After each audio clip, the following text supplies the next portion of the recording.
quantitative analysis project. Let's get started.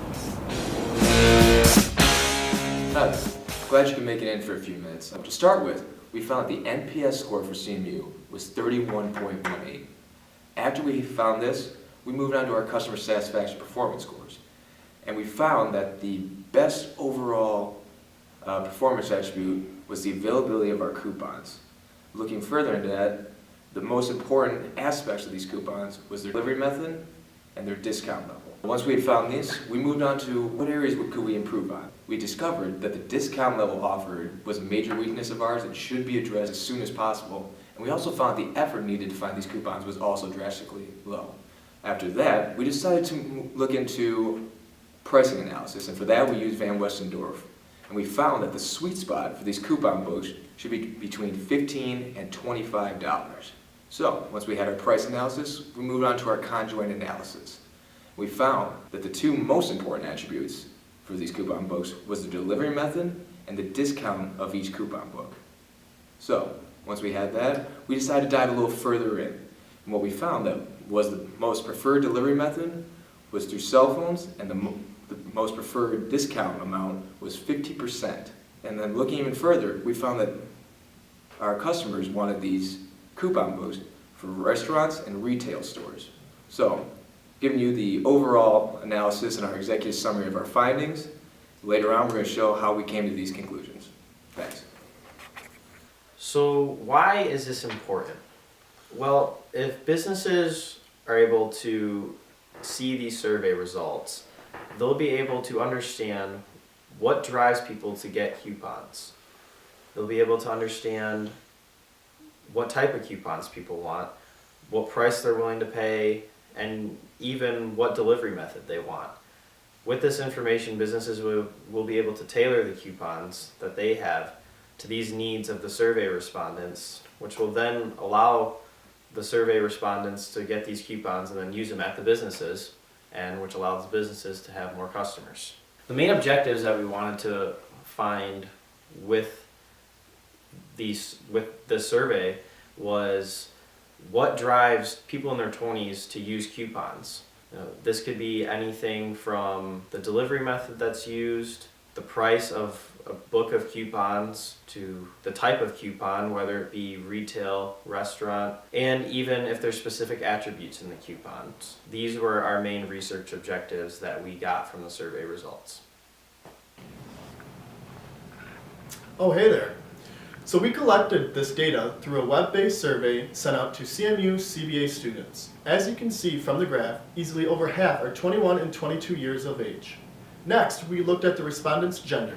The mixture of male and female respondents is about equal, but we do have a few more males than females. We also looked into what percent of expenses students had covered by their parents. The largest portion of survey respondents received 0% of expenses covered by their parents.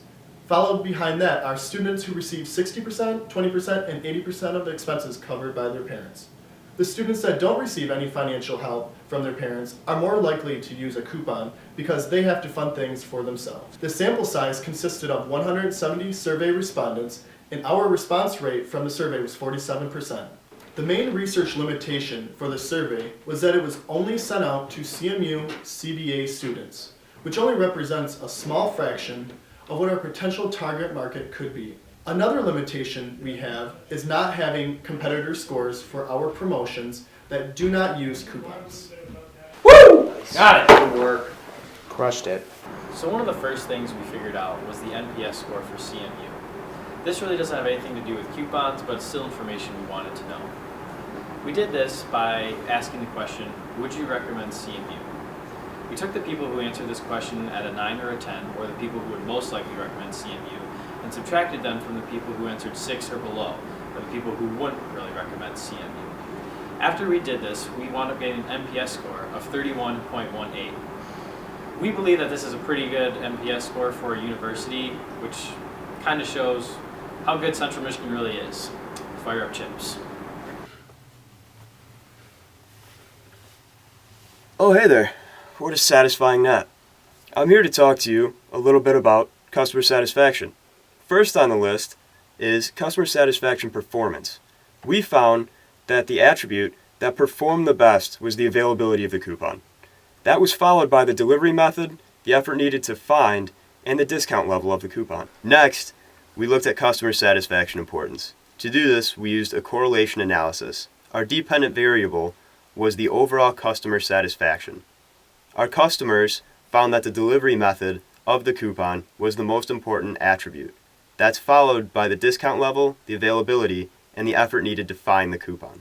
Next, we're going to be looking at the areas we can improve upon. We used a quadrant analysis. On our x-axis, we have performance scores. On our y-axis, we have the importance scores. As you can see from the graph, we have two major weaknesses. The first is the discount level. The next is the effort needed to find the coupons. But we also had two major strengths. Those were the availability of the coupons and the delivery method. We recommend focusing on improving the discount level and the effort needed to find the coupons. Thanks for listening, and I'm kind of tired because that was exhausting. So I'm going to go for round 2. Talk to you guys later. When it comes to finding the best price for these coupons, we decided to use the Van Westendorp pricing analysis in order to find the best price range or sweet spot for our coupons. When we first looked at the mean scores, we also noticed that there was a large standard deviation across all the price ranges. This raised some concerns for us. So in order to compare it, we compared the median scores with the mean scores in order to double check our work. And what we found was that there was a large dispersion between these mean scores and median scores. Because of this, we decided to use the median scores because they are more reliable and do not account for outliers. However, we didn't stop there. We went back to the original data to find out why our mean scores and our median scores were so far apart. And what we found were that certain customers 11, 62, 120, 121, 122, 123, 124, and 155 had all answered the maximum amount throughout each price category. Because of their answers, our data was really skewed. In order to get more accurate means, we decided to take out their responses altogether in order to get a more accurate representation of our mean scores. After we had polished all our data, we decided to do a waterfall graph for our good deal category. The major points of interest that we found was that an increase from $10 to $15 caused a 23.3% drop in customers that would buy these coupons. Even more startling, from $15 to $18, we found another 14.7% drop of our customers dropped off as well. Looking across all our polished and refined data, we conclude that the best price range, or the sweet spot, for these coupon books should be between $15 and $25 based off our median scores. Thanks. So conjoint analysis is based off of customer choices. We gave survey respondents a variety of different choices for delivery method, discount level of coupon, and the type of coupon, with the most important being delivery method and discount. As you can see in the graph, the cell phone is the most preferred way to receive a coupon. The level of discount preferred is 50% off and buy one get one free. And the type of coupons customers prefer is restaurant and retail. So what can we conclude from this? Major things we talked about were first the NPS score for CMU. The NPS score for CMU wound up being 31.18. In our opinions, this was a very good NPS score for a university. Next, we talk about our performance scores. The attribute that's performing the best for coupons is the availability of coupons. Next, we looked at what attributes were most important. The most important wound up being discount level and delivery method. Next, we looked into where could we improve. The areas that needed major improvement are the discount level and the effort needed to find the coupon. Then we went into our Van Westendorp pricing.